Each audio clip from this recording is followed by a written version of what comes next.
नमस्कार दोस्तों, स्वागत है आप सबका आपके अपने YouTube channel Vasu GS centre पे।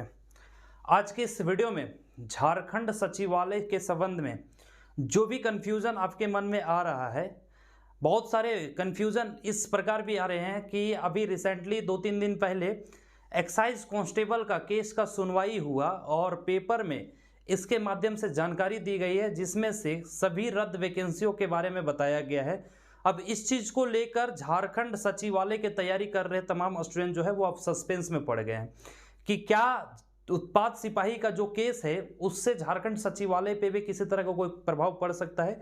तो इसी के बारे में आज के इस वीडियो में बात करने वाले हैं, आपके कन्फ्यूज़न को दूर करने वाले हैं। तो अगर चैनल पर नए हैं तो चैनल को सब्सक्राइब करें और जितना ज़्यादा से ज़्यादा हो सके वीडियो को शेयर जरूर करें ताकि आपका दोस्त का भी कन्फ्यूज़न जो है वो दूर हो जाए। देखिए, बहुत सारे कॉल और बहुत सारे मैसेजेस आए और पेपर कटिंग के माध्यम से ये कन्फ्यूज़न को क्रिएट किया गया। जी हाँ दोस्तों, जैसा कि आप सभी को पता है कि ऐसे 3-4 दिन पहले एक्साइज कांस्टेबल, आपका जो उत्पाद सिपाही है, विशेष शाखा आरक्षी है और कारा चालक, इन सारे को लेकर के जो केस किया गया था हाईकोर्ट में, उसकी सुनवाई हुई है और सुनवाई होने के बाद इसकी जानकारी पेपर के माध्यम से पूरे झारखंड के वासियों को दिया गया। अब उसमें क्या हुआ है कि देखिए, केस जो है वो मेनली आपका उत्पाद सिपाही या फिर कारा चालक और विशेष शाखा आरक्षी इस पे हुआ है और सुनवाई भी जो हो रही है उसी पे हो रही है। ठीक है, जो कुछ भी दलीलें दी जा रही है वो उत्पाद सिपाही या फिर बाकी के जो भी जिससे रिलेटेड केस हुए हैं। लेकिन इससे क्या है कि सचिवालय के जो दोस्त हैं हमारे, वो बहुत ज़्यादा परेशान हैं। अब सवाल वो यही पूछ रहे हैं कि क्या पेपर में पढ़ने के बाद क्या वो सचिवालय पर किसी तरह का कोई असर पड़ेगा इस केस का। तो जी हाँ दोस्तों, एक शब्द में अगर हम आप लोग को समझाएं तो इस केस से सचिवालय पे किसी तरह का नाम मात्र का भी कोई असर नहीं पड़ने वाला है। क्यों नहीं पड़ने वाला है वो डिटेल में समझिए। देखिए, कंफ्यूजन कहां से आ रहा है, जो पेपर में आपका न्यूज छपा है उसमें क्या किया है कि 6 टोटल वैकेंसी को रद्द किया गया था। आप सभी को पता है उस समय पंचायत सचिव को छोड़ दिया जाए तो आपका उत्पाद सिपाही को भी रद्द किया गया था, एएनएम की वैकेंसी को भी रद्द किया गया था, कारा चालक और विशेष शाखा आरक्षी, इसी तरह से सचिवालय का भी वैकेंसी उसमें था जिसको रद्द किया गया था। और कुल 4,999 मतलब लगभग 5,000 सीटों की संख्या, मतलब जो नियुक्ति होनी थी, अलग अलग विज्ञापन के माध्यम से उसको रद्द कर दिया गया था, जिसमें से हमारा झारखंड सचिवालय भी था।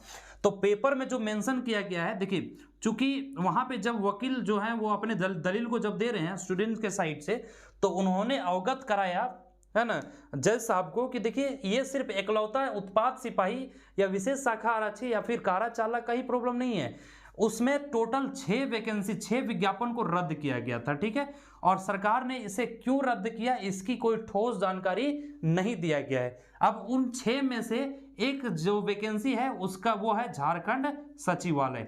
अब झारखंड सचिवालय का नाम देखते ही सब पागल हो गए। देखिए, उन्होंने अवगत कराया है, उन्होंने ये जानकारी दिया है जज साहब को कि देखिए, झारखंड सचिवालय भी उनमें से एक था। टोटल जो 6 विज्ञापन थे, 6 में से आपका झारखंड सचिवालय भी एक था। तो झारखंड सचिवालय के भी विज्ञापन को रद्द किया गया है और कुल 6 विज्ञापन में टोटल 4,999 सीटों पे नियुक्ति होनी थी। इन सारे नियुक्ति को रद्द कर दिया गया है और इससे हजारों स्टूडेंट, लाखों की संख्या में स्टूडेंट जो हैं वो अपने अधिकारों से वंचित हो गए हैं। अधिकारों से वंचित हो जाने का मतलब क्या है कि वो या तो एग्जाम में उनको मौका नहीं दिया गया या फिर रिजल्ट में उनको मौका नहीं दिया गया, तो इसलिए इस स्टेटमेंट को उन्होंने लिखा है। बाकी देखिए, केस जो है वो बेशक उत्पाद सिपाही वालों लोगों ने किया है और अपने तरफ से उन्होंने खूब कोशिश भी किया है और अच्छी बात है, अपनी हक की लड़ाई, अपने अधिकार की लड़ाई लड़नी चाहिए और जहाँ पे अधिकार ना मिले वहाँ छीन लेनी चाहिए, ये सच्चाई है। लेकिन देखिए, जो सचिवालय वाले लोग परेशान हो रहे हैं कि सचिवालय में इसका कोई इम्पैक्ट दिखेगा या फिर इससे कोई फर्क पड़ेगा, कोई फर्क नहीं पड़ेगा। अगर देखिए कि एक्साइज कांस्टेबल वाले दोस्त हमारे इस केस को अगर जीत भी जाते हैं, उनकी नियुक्ति हो भी जाती है, तो झारखंड सचिवालय का कोई फर्क, तो मतलब उसके बाद भी झारखंड सचिवालय पे किसी तरह का कोई असर नहीं पड़ेगा, क्योंकि झारखंड सचिवालय का केस थोड़ी चलाया जा रहा है कि हमारा इतनी प्रक्रिया पूरी हो चुकी थी या हमारा एग्जाम पूरा हो चुका था या दिस दैट करके झारखंड सचिवालय का केस नहीं लड़ा जा रहा। और कोर्ट जो है उतना ही बातों को सुनेगी जितना आप सुनाना चाहते हैं या फिर जितने आप मांग कर रहे हैं, उतने ही बातों को सुनेगी और उतना ही आपको देगी। देगी, ठीक है। ऐसा थोड़ी है कि सारे विज्ञापन को फिर से मतलब पुनर्जीवित कर देगी या फिर से उसको रेगुलर कर देगी और उसी से सारे प्रोसेस को फुलफिल किया जाएगा, ऐसा कुछ नहीं है। देखिए जो लोग लड़ रहे हैं, अब उस हिसाब से अगर देखा जाए एकदम ध्यान से समझिए, जैसे बहुत सारे लोगों का कहना है कि सर अगर उत्पाद सिपाही वाला केस स्टूडेंट जीत जाता है तो क्या एक्साइज ये सचिवालय को भी रद्द किया जाएगा और पुराने वाले पे नियुक्ति किया जाएगा?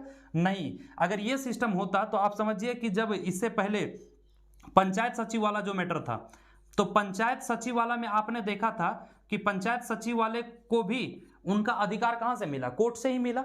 अब कोर्ट से मिला तो पंचायत सचिव वाले उसी समय का वैकेंसी था, लगभग उसी ईयर का वैकेंसी था, है ना। इसका भी लगभग 90 से 95% प्रोसेस पूरा हो चुका था, मानते हैं इस चीज को। और उत्पाद सिपाही में क्या है कि 60 to 65% या फिर 60% ही मान के चलिए, इतना प्रोसेस पूरा हो चुका है। सचिवालय का भी लगभग 40 to 50% प्रोसेस पूरा हो चुका था। तो पंचायत सचिव का को लेकर के जब आदेश दिया कोर्ट, तो भाई उत्पाद सिपाही को भी लेकर दे देना चाहिए था, सचिवालय को भी लेकर के दे देना चाहिए था कि आपने जो भी 6 वैकेंसी को रद्द किया है वो आप नहीं रद्द कर सकते हैं, उसी को आपको कंटिन्यू करना होगा। पंचायत सचिवालय तो वही उसी चीज को जीते हैं ना। तो देखिए इन्होंने केस लड़ा, इनके दलील अच्छे थे, इनके दलील मजबूत थे, तो इन्होंने केस लड़ा, इनकी नियुक्ति हो गई। अगर सचिवालय का केस चल रहा होता है ना, तो मान सकते थे कि किसी तरह का कोई इंटरप्शन आ सकता है, लेकिन वो वैकेंसी जो रद्द किया गया उसको लेकर के सचिवालय की तरफ से या फिर सचिवालय के अभ्यर्थियों की तरफ से किसी तरह का कोई केस दायर ही नहीं है। तो अब बताइए सचिवालय वैकेंसी क्यों इंटरप्ट होगा, क्यों ये दिक्कत में फंसेगा? ठीक है, जिनका केस चल रहा है अगर वो जीत जाते हैं तो बहुत अच्छी बात है, उनको पुराने सिस्टम के हिसाब से उनको नियुक्ति दे दी जाएगी, लेकिन इससे झारखंड सचिवालय पे किसी तरह का कोई असर नहीं पड़ने वाला है। तो जो लगातार आप ये अपने माइंड में जो कन्फ्यूजन क्रिएट कर रहे थे, वो उम्मीद करते हैं दूर हो गया होगा। और एक लाइन में अगर मैं बोलूँ आप सबको, एक लाइन में अगर आप समझना चाहते हैं, तो उत्पाद सिपाही का जो हाई कोर्ट में केस चल रहा है, जिसकी अगली सुनवाई 11 अक्टूबर का डेट दिया गया है, उससे झारखंड सचिवालय पे किसी तरह का कोई असर नहीं पड़ने वाला है। झारखंड सचिवालय पे किसी तरह का कोई फर्क पड़ने वाला नहीं है। आप एकदम जम के तैयारी कीजिए और जो भी समय आपके पास बचा हुआ है, देखिए हम मानते हैं कि सचिवालय में एग्जाम डेट को लेकर के थोड़ा सा सस्पेंस बना हुआ है कि क्या 14-15 अक्टूबर को होगा या फिर ये नवंबर के महीने में जाएगा, और अगर नवंबर के भी महीने में जाएगा तो कितने नवंबर तक एग्जाम की संभावना हो सकती है, तो ये अलग मैटर है, समझ रहे ना। लेकिन 100% ये आप श्योर रहिए कि इस बार झारखंड सचिवालय का विज्ञापन जो है वो क्लियर होगा, चाहे जैसे भी हो, सीट बेचकर हो या सीट लोग अपने अधिकार के लिए लड़ करके हो। हालांकि ऐसा नहीं है कि सीट बिकेगा सो, है ना। आप समझ लीजिए कि एक मजाक था, ऐसा कुछ नहीं है। आप अपना पढ़ाई कीजिए, पढ़ाई करके के और अपने एक सीट के दावेदार बनिए, अपने एक सीट को छीन लीजिए। इस हिसाब से आप अपना मेहनत कीजिए, जो भी समय है आप उसको यूटिलाइज कीजिए, इधर उधर की बातों पे बिल्कुल भी ध्यान मत दीजिए। और अगर किसी तरह को कोई डाउट रह जाता है, अगर किसी तरह को कोई सस्पेंस रह जाता है, तो आप हमें कमेंट करके या हमें मैसेज करके बता सकते हो। कोशिश करेंगे कि जितना जल्द से जल्द हो सके आपके कन्फ्यूजन को दूर किया जाए, और जो इंटरप्शन आपके बीच बीच में आता है तैयारी के क्रम में, उसको दूर किया जाए समय पे, ठीक है। तो मिलेंगे इसी तरह के नए अपडेट, नए वीडियोज के साथ, तब तक के लिए जय हिंद दोस्तों।